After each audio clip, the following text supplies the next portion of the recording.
Hello guys, good afternoon. Ayan, nasa bahay lang ako ngayon and today's Monday.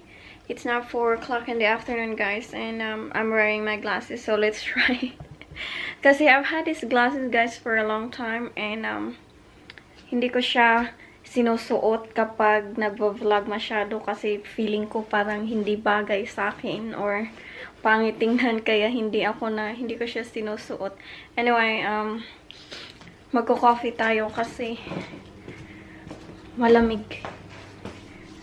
So, gawa tayo ng coffee.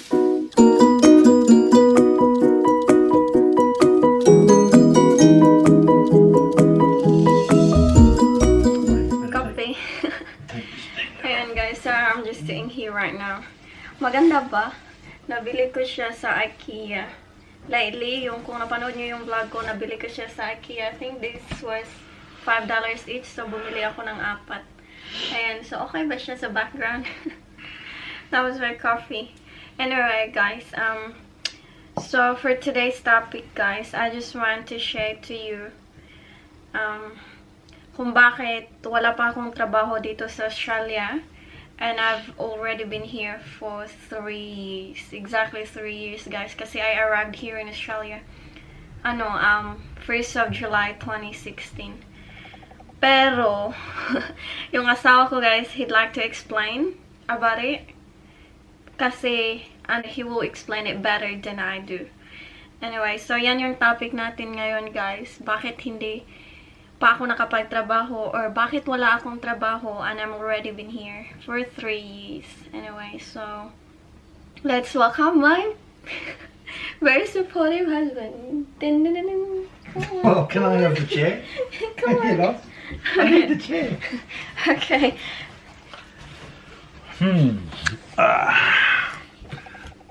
Sorry, I'm a little taller than you. I just need to adjust that a bit.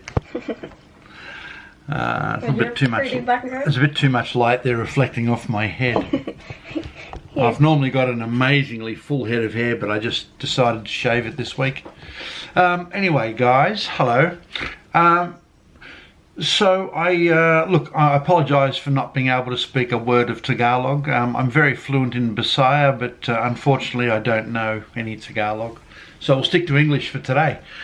So now my beautiful wife here is always concerned about not working and not having worked since she came to Australia about 3 years ago. However, I'd like to explain to you, as I have to her many times, she has one of the toughest jobs in the world, and that is a mum. And not only that, but a new mum. So we have our little guy Jakey. You've probably seen him in other videos, and little Jakey is a beautiful little 2 years and 3 months old boy, and we call him our little tornado. He is into absolutely everything. I mean, people say the terrible twos. Let me tell you, it's so true. So little Jakey, as beautiful as he is an enormous amount of work, as any child is, I'm sure. And so Jezz is, as I said, always concerned about not having worked for 3 years, but I keep telling her this is the toughest job in the world. Being a mum and being a new mum especially, it's the first time for her. She's never had anyone to teach her how to be a mum, and yet she's one of the greatest mums in the world. Little Jakey is living evidence of that. He's developing. Every time I come home, he's got new words and new expressions, and he learns that. Sure, he learns that from watching TV, some of the kids' shows, but, you know, he learns that from mum. And he learns his love and affection from her and from me as well. But it's the toughest job in the world, even for me as a dad, you know, to work hard all day and come home and then have the little guy to, you know, it's not just playing with him. It's not just getting his toys and having a little play or going for a walk or playing football. It's the nappies, it's picking up, it's cleaning up, it's picking up his clothes, it's trying to get him to go to bed, you know, trying to get him to go to sleep. For a little guy that age, it's amazing how much energy they've got. They just don't want to sleep. He just runs and jumps and bounces and destroys and turns things upside down and eats and drinks and tips things out and pulls things down and off, and my God, it's unbelievable. If you turn your back for 1 second, he's into the cat food. His favourite food is the cat food. If he doesn't eat, if he can't eat, we just give him a bowl of cat food. No, I'm only kidding. We don't do that. But so that's what I wanted to say. I wanted to tell you, if any of you are ever in a position where you're a mum, and especially a first-time mum, you know, don't be concerned about working, because that's your job. You know, I don't expect to come home and see the house immaculately clean and vacuumed and all the dishes done and clothing washed and put away and ironed and you know, dinner cooked on the table when I walk in. I don't care if none of those things are done. If I see my little boy healthy and happy, then Jezz has done her job, and she's done it well and protected him. You know, keeping a little one like that safe as well as happy is extremely time consuming, because you can't take your eyes off the kids. As baby proof as you may think your home is, it's not. There is always something that a child will seek out that poses a threat or could be dangerous. It could be the corner of a table they could walk in. It could be a cleaning product you've put into a cupboard. It could be the disposable razors that I use to shave this shiny head and my face. So I mean, you know, we found little Jake with a disposable razor, and he was shaving chunks of his hair off because he's copying what Dad does. You know, he gets my aftershave lotion. I've got some Hugo Boss aftershave lotion here, which is really nice, and Jake really likes it. He puts half a bottle on him and smells great for about 6 months. But the concern is he could get that bottle and suck on it, and I'm sure that's poison. So it's very hard to keep everything out of reach. You know, he climbs now. He gets chairs and pushes them where he wants to get up and climbs. You need eyes on him 25 hours a day. You just can't stop watching him. It's incredible. He can open doors. He turns lights on and off. He'll go and turn the bath on by himself, turn taps on. It's just amazing. I mean, you know, you couldn't even list all of the dangers and all of the things that a child that young can get up to. So all I'm trying to say is Jezz is working. She's working very hard looking after him, and she's a wonderful cook, and she cleans the house. If she's too busy or tired, I'm happy to pick up a vacuum cleaner even after working all day, or do the dishes, or even cook dinner. We like cooking together. So it's a real, it's a partnership, you know, it's real teamwork. I mean, you know, the traditional roles are, yeah, the woman cleans inside the house and cooks dinner and looks after the kids. The man goes to work all day and earns the money and comes home and washes the cars and cuts the grass. You know, to a certain extent, that's true, because there's some physical attributes to that required, like, you know, anything that's really physically hard and demanding outside, chopping firewood or you know, doing things like that, using a whippersnipper and stuff. Well, it's a little bit difficult and a bit dangerous for Jezz. She doesn't have the experience, so I do that. And she does things inside. But, you know, mostly we share the work. You know, we cook together, we clean together, we look after Jake together. So there you go. That's her work. And any young mums out there, you know, congratulations, because it's one of the toughest jobs in the world. I don't think I could do it full time. I don't think I could. You know, all day long while I'm at work, Jezz is home with the little tornado, and it takes a lot of patience and a lot of care to look after a child like that. And it doesn't end. It doesn't start at 7 o'clock and finish at 3 o'clock. Well, if it did, we'd be in trouble, because at 7 o'clock Jezz is still asleep. In fact, until 11 o'clock she's still asleep. But fortunately with him too. So I'm happy for them to get some good sleep. So yeah, the job doesn't end. It's not 8 hours a day. It's 24 hours a day. Even when we're in bed asleep, we have to listen. We have to listen for him. And if we hear him cry, I don't believe you can just let a child cry and scream. Who knows if they've got their arm stuck in their bed, or who knows if something's around their neck and choking them and they're screaming. You know, you always need to check on your child to make sure it's safe. The children aren't capable of telling us at that young age exactly what's wrong. All they can do is scream, and it's their way of letting us know that something's wrong or they're not happy. If you find that they're okay, calmly put them back to sleep. Sometimes we sleep in his room until he's asleep, and then we come out. So kids are full time, and that's what Jezz does. Nice chatting. See you later, guys.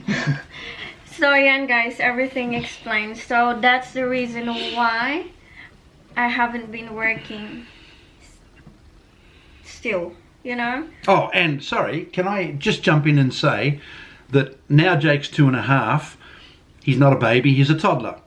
And so every Saturday morning, my 17-year-old son plays football, and I absolutely love to go and watch and support him playing football. So it looks like we might be able to find a job for Jezz doing 4 hours of demonstration work on some electrical products for a Saturday and 4 hours on a Sunday, and maybe even a Thursday and Friday night. So that's a really good start for doing actual work. She'll be able to get out and she'll be able to talk to people, and her English will improve, but I don't think it needs improving. I think she speaks great.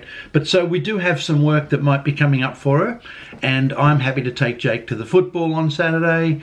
On Sunday I'll take him to the pool or the beach if it's summer. Maybe go and visit my mum or my sister, and we can do that for 3 or 4 hours while Jezz does her part-time work. So it's a matter of transition. The full-time job of looking after Jake, she can now transition into a little bit of work, and I can take care of Jake on the weekends when I'm not working. So just a slow transition like that is the best way to do it, rather than just straight into a full-time job. I mean, what do you do with Jake? I don't believe it's a good idea to put children that young into childcare. I would rather Jezz stay home and look after him, because I believe a child that young needs the nurturing of the parents, both parents. But of course one has to work while one can stay at home. If Jezz could work full time, I'd be happy to stay home, but as it happens, I can earn more money than Jezz can, so it makes sense for me to work, Jezz to look after Jake, so he gets his parents instead of just throwing him into a childcare centre, which a lot of people do because they need the money to pay for the $1 million mortgage and all the materialistic things that they want to have. So the cost of that is putting your child into childcare and both parents working. And that's not something that I believe in. I don't think that's good for the child at all. All my kids have never been to childcare like that. They've always been brought up with one of the parents with them all the time, and that's how it is here too. But a slow transition is great, because when Jezz works, Jake will have me. And then Jezz can slowly work more and more, and over the next maybe 5 to 7 years she can work full-time eventually, and Jake will be at school, and then that's time for me to maybe take it easy and do some of my projects at home, building race cars, race boats, having fun, playing golf. Ring up my mates and say, come on, let's go and have a coffee while the girls work. What a life. Yeah, well, sorry, apart from taking care of Jake or doing houseworks and stuff, I do my part from your business. I do the paperwork. Oh yeah, of course. I am actually doing it now. So Yeah, I do all the paperworks and computer works. She's a great secretary. She does a secretary. She does all the invoicing, and she pushes me to get the paperwork done, because paperwork drives me insane. I would rather be out there using my tools than in here doing paperwork. So basically Jezz does most of the paperwork, and I just write up by hand the invoices, and she gets it all done, so it's great. Yeah, because without me doing the paperwork, doing invoicing and stuff, we won't be able to survive, because we won't get paid. That's true. You don't know how to do it. So without me, we won't have money, even if you're working. Man, I can tell you, before I met Jezz, thousands and thousands of dollars worth of work went unpaid because I never invoiced. I would do a job, and then 8 months later I'd invoice for it, and then I'd be told it's too late, they've closed their books, sorry, you don't get paid. Really, probably $20,000 I could imagine the last couple of years of worth of work that I have not been paid for. I've seen it. I've tried to invoice it, but they said it was too late. Yeah, no. So again, a great partnership. I go out and make the money, and Jezz does the paperwork to make sure we get paid. So she's good. She's very good. She's a good influence on me. See, obviously there's a lot of years between Jezz and I, but she can learn a lot from me, from my years of experience in a lot of different things. But you should never close yourself off from being open to learn, because I learn a lot from her. She's taught me a lot about my personality, about my temperament, about, you know, getting things done rather than procrastinating, and you know, we just bounce things off each other. So, you know, we're a good partnership. It's really good. I'd be lost without her, and I'd like to think she'd be lost without me. Yeah, of course. Yeah, we're just happy. We're just very happy. We hardly fight. And It's always her fault when we do, but anyway. We only fight when I get cranky, when he does something wrong. Or when she's hungry. Exactly. Anyway, guys, so that's the topic for today. Thank you for my supportive, handsome husband for supporting me, and that will be it for today's video. Thank you for watching, guys, and I hope you learned something. And yeah, that's the reason why I haven't been earning money. But aside from everything, I think the most important thing from this is, in any relationship, it should be a partnership. I don't think there should be certain roles that have to be played. You know, it's just help each other out wherever you need help, support each other. So that's the most important thing. Be understanding, be sharing, be caring, and just do everything together. You know, a family who plays together stays together. So doesn't matter whether it's fun or work. If we play together, we stay together. So, you know, that's my philosophy. Yeah. All right, see you guys. Bye. Thank you for watching. Bye.